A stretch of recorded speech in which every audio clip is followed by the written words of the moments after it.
সকলোলৈকে নমস্কাৰ জনাইছো। টলস্ত শিক্ষা ইউটিউব চেনেললৈ সকলোকে স্বাগতম জনাইছো।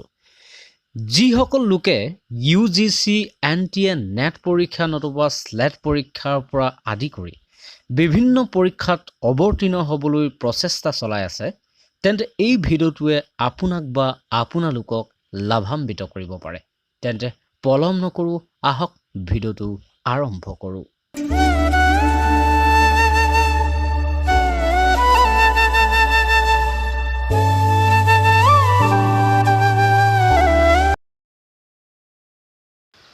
পাতি ৰাভাসকলে গোৱা 12 মাহী গীতটোক কি বুলি জনা যায়?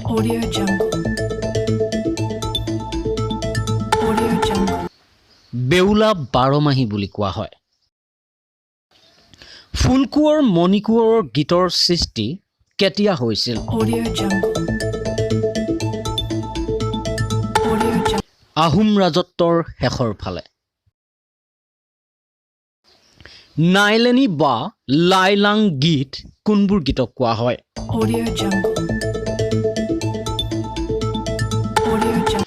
লাইলাং গীত বুলি দৰঙত প্ৰচলিত যৌনগন্ধি গীত নাঙেলিক কোৱা হয়।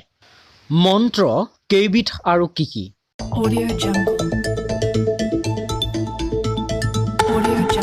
মন্ত্ৰ দুবিধ, প্ৰাৰ্থনাসূচক আৰু ধমকিসূচক মন্ত্ৰ। জোনা কি?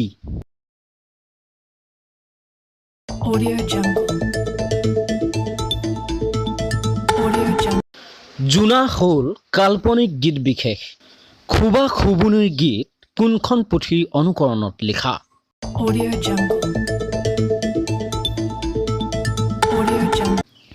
খুবা খুবুনিৰ গীত নন্দীপুৰাণ পুথিৰ অনুকৰণত লিখা। বেলাত গীতবোৰ ৰাজহুৱা উচ্ছ্বাসৰ উমৈহতীয়া সৃষ্টি। উক্তিষাৰ কৰ।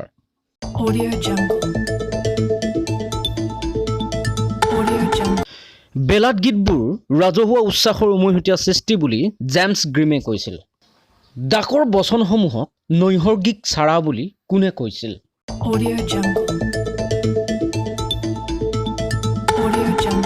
অসুতোষ ভট্টাচাৰ্যই কৈছিল। মণিকোঁৱৰৰ পুত্ৰ আৰু বোৱাৰীৰ নাম কি?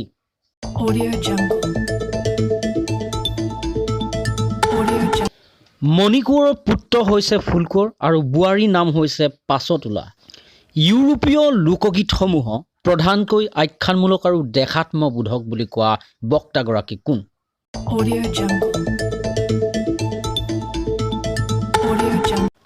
ডক্টৰ মহেশ্বৰ নেওগ। লঘু ভাৱবস্তু আৰু হাস্যৰসাত্মক এবিধ লোকগীত কি?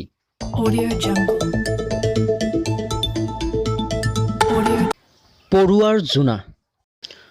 অসমীয়া লোকসাহিত্যৰ প্ৰথমজন গৱেষক কোন?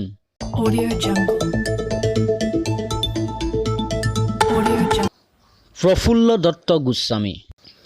বক্তাৰ কথা কোৱাৰ চমৎকাৰিত্ব, বুদ্ধিদীপ্ততা, পৰ্যবেক্ষণ শক্তি আৰু সাংসাৰিক জ্ঞানৰ স্বাক্ষৰ এই প্ৰবাদ প্ৰবচন যোজনা ফকৰাবোৰে বহন কৰে। উক্ত মন্তব্যটো কোনে আগবঢ়াইছিল?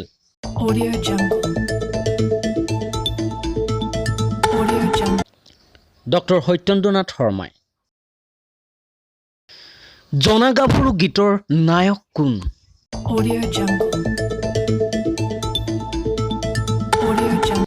গোপীচন্দ কোঁৱৰ। লোকগীতৰ ক্ষেত্ৰত কোনখন জিলাত অধিক বৈচিত্ৰ্য দেখা যায়?